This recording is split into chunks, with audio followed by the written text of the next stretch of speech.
भगवान विष्णु का मोहिनी अवतार का रहस्य। आखिर क्यों लिए थे भगवान विष्णु एक सुंदर कन्या का अवतार? आइए सुनते हैं पूरी कथा। पूरी कथा को सुनने से पहले चैनल को सब्सक्राइब और वीडियो को लाइक जरूर करें। अब आइए सुनते हैं। मोहिनी हिंदू भगवान विष्णु का एकमात्र स्त्री रूप अवतार है।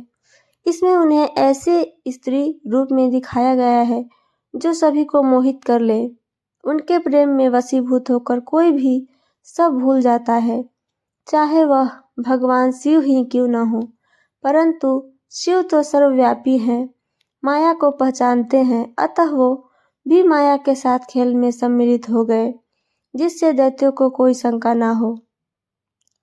अग्निदेव कहते हैं, वशिष्ठ, अब मैं कूर्मावतार का वर्णन करूंगा। यह सुनने पर सब पापों का नाश हो जाता है। पूर्व काल की बात है, देवासुर संग्राम में दैत्यों ने देवताओं को परास्त कर दिया। वे दुर्वासा ऋषि के शाप से भी लक्ष्मी रहित हो गए थे।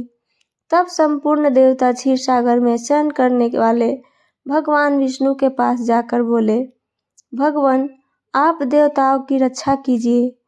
सुनकर श्रीहरि ने ब्रह्मा आदि देवताओं से कहा, देवगण, तुम लोग क्षीर समुद्र को मथने, अमृत प्राप्त करने और लक्ष्मी को पाने के लिए असुरों से संधि कर लो। कोई बड़ा काम या भारी प्रलोभन आ पड़ने पर शत्रुओं से भी संधि कर लेनी चाहिए। मैं तुम लोगों को अमृत का भागी बनाऊंगा और दैत्यों को उससे वंचित रखूंगा। मंदराचल को बथानी और वासुकी नाग को नेति बनाकर आलस्य रहित हो मेरी सहायता से तुम लोग क्षीर सागर का मंथन करो। भगवान विष्णु को ऐसा कहने पर देवता दैत्यों के साथ संधि करके क्षीर समुद्र पर आए। फिर तो उन्होंने एक साथ मिलकर समुद्र मंथन आरंभ किया। जिस ओर वासुकी नाग की पूंछ थी, उसी ओर देवता खड़े थे। दानव वासुकी नाग के निश्वास से क्षीण हो रहे थे और देवताओं को भगवान अपनी कृपा से परिपुष्ट कर रहे थे।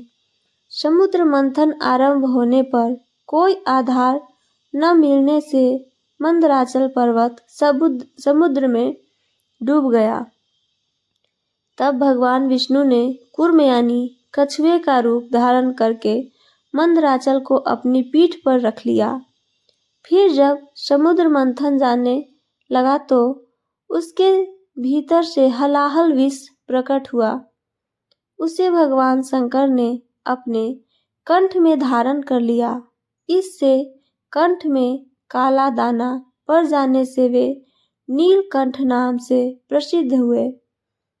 तत्पश्चात समुद्र से वारुणी देवी, पारिजात वृक्ष, कौस्तुभ मणि, गवे तथा दिव्य अप्सराएं प्रकट हुईं। फिर लक्ष्मी देवी का प्रादुर्भाव हुआ। वे भगवान विष्णु को प्राप्त हुईं। संपूर्ण देवताओं ने उनका दर्शन और स्तवन किया। इससे वे लक्ष्मीवान हो गए। तदंतर भगवान विष्णु के अंशभूत धन्वंतरी, जो आयुर्वेद के प्रवर्तक हैं, हाथ में अमृत से भरा हुआ कलश लिए प्रकट हुए। दैत्यों ने उनके हाथ से अमृत छीन लिया और उसमें से आधा देवताओं को देकर वे सब चलते बने। उनमें जंभ आदि दैत्य प्रधान थे।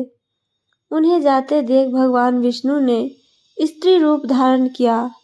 उस रूपवती स्त्री को देखकर दैत्य मोहित हो गए और बोले, सुमुखी, तुम हमारी भार्या हो जाओ और यह अमृत लेकर हमें पिलाओ। बहुत अच्छा कहकर भगवान ने उनके हाथ से अमृत ले लिया और उसे देवताओं को पिला दिया। उस समय राहु चंद्रमा का रूप धारण करके अमृत पीने लगे। तब सूर्य और चंद्रमा ने उनके कपट वेश को प्रकट कर दिया। यह देख भगवान श्री हरि ने चक्र से उसका मस्तक काट डाला। उसका सर अलग हो गया और भुजाओं रहित धड़ अलग हो गया। फिर भगवान को दया आ गई और उन्होंने राहु को अमर बना दिया। तब ग्रह स्वरूप राहु ने भगवान श्री हरि से कहा, इस सूर्य और चंद्रमा को मेरे द्वारा अनेकों बार ग्रहण लगेगा। उस समय संसार के लोग जो कुछ दान करे वह सब अक्षय हो। भगवान विष्णु ने तथास्तु कहकर संपूर्ण देवताओं के साथ राहु की बात का अनुमोदन किया।